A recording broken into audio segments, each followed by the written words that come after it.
Paramashivoham. Om Nithyananda Paramashivoham. Just let Paramashiva completely flow through. Paramashivoham. Whatever ideas are coming up, just relax from those ideas. Paramashivoham. Om Nithyananda Connect to spirit intensely.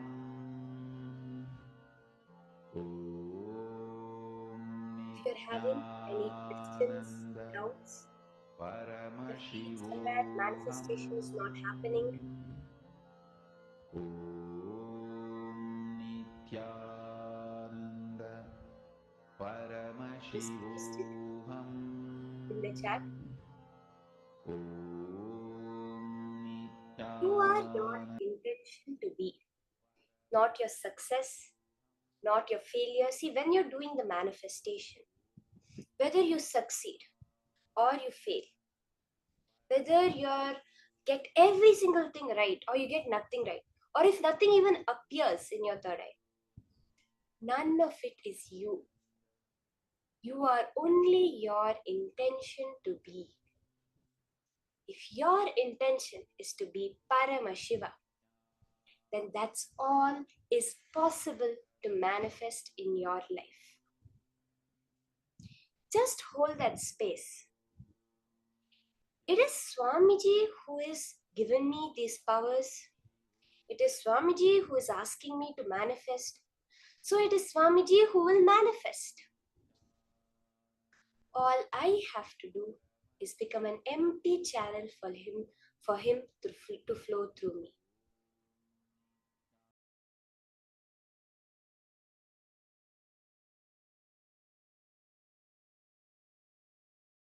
Om Nithyananda Paramashivoham. Om Nithyananda Paramashivoham. Om Nithyananda Paramashivoham. Om Nithyananda Paramashivoham. Om Nithyananda Paramashivoham. Om Nithyananda Paramashivoham. Om Nithyananda Paramashivoham. Om Nithyananda Paramashivoham. Om Nithyananda Paramashivoham. Om Nithyananda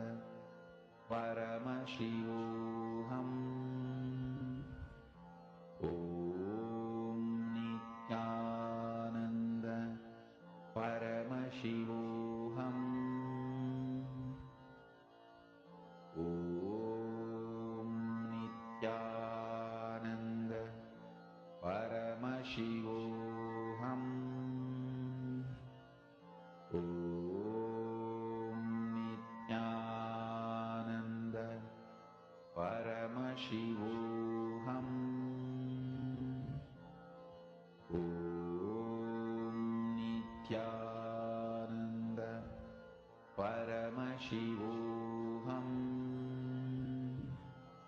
Om Nithyananda Paramashivoham.